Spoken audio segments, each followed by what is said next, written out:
সেটা পেরেছি এবং সেই জন্যই আমাদের সবাই আমাদেরকে এখন আমাদের সাথে এই গল্পের সাথে এবং এই অভিনেতা অভিনেত্রী সবার সাথে হচ্ছে একাত্মতা ঘোষণা করেছে এবং তারা আমাদের প্রশংসা করছে।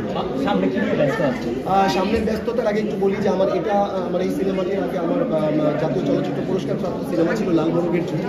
যারা দেখেছেন তারা জানেন সেখানের সেই জার্নিটির পরে সেটিও কিন্তু 2021 সালের ডিসেম্বর মাসে মুক্তি পেয়েছিল।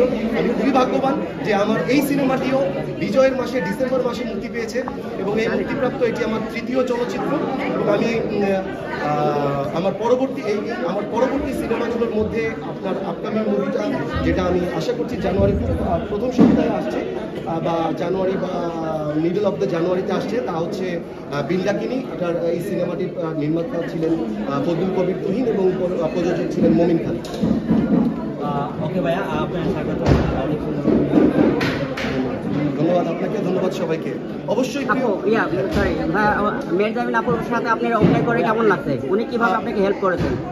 আসলে মেহজাবিন বলার অপেক্ষা রাখে না, উনি খুবই একাগ্রচিত্তে অভিনয়টা করেন।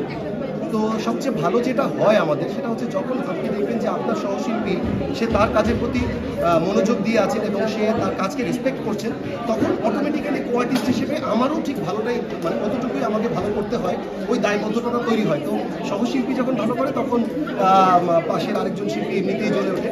তো ওই জায়গা থেকে আমি মেহজাবিনকে বলবো যে she is doing very well and উনি তার 100% দিয়েছেন। ওনার সাথে কি আর কোনো সামনে কোনো কাজ করার ইচ্ছা আছে কিনা? ইচ্ছা তো অবশ্যই আছে, কারণ যে কোনো গুণী অভিনেতা বা অভিনেত্রীর সাথে কাজ করতে পারার একটা অন্যরকম আনন্দ থাকে। সেই জায়গা থেকে আমি বলবো যে যদি ডিরেক্টর বা প্রডিউসাররা আমাদের জন্য এরকম কোনো গল্প লিখে থাকেন বা ভালো কোনো গল্প আবার আমাদের কাছে আসে, অবশ্যই আমি করব, অবশ্যই আমি করব। এমন কোনো স্মৃতি আছে যেটা আপনি শুটিং করতে যা মজা করেছেন কিংবা সিরিয়াস কোনো দুর্ঘটনা ঘটেছে সেটাই শেয়ার করবেন? মানে শুটিংয়ে গিয়ে আপনি কোন স্মৃতির মানে মজার কোনো ঘটনা আছে কিংবা দুর্ঘটনা?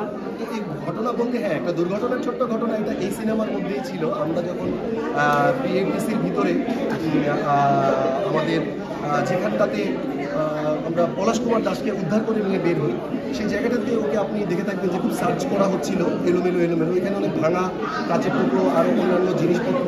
তো ওই জায়গাটাতে স্কেয়ারলি আমাদেরকে ঢুকে বের হওয়া, তখন আমার পা যে কেটে গিয়েছে আমি জানি না। আমি এটা ফিল করেছি যখন আমি হোল ডে শুটিং করেছি, আমি জানি না। যখন আমি রাতে বাসায় গিয়ে হাত ধুয়ে তখন আমি দেখলাম যে ওই জায়গাটা এতখানি কেটে আছে, এটা আমি সারাদিন উপলব্ধি করতে পারিনি। আর এখানে এই সিনেমার শুটিংটা হয়েছে কোথায়?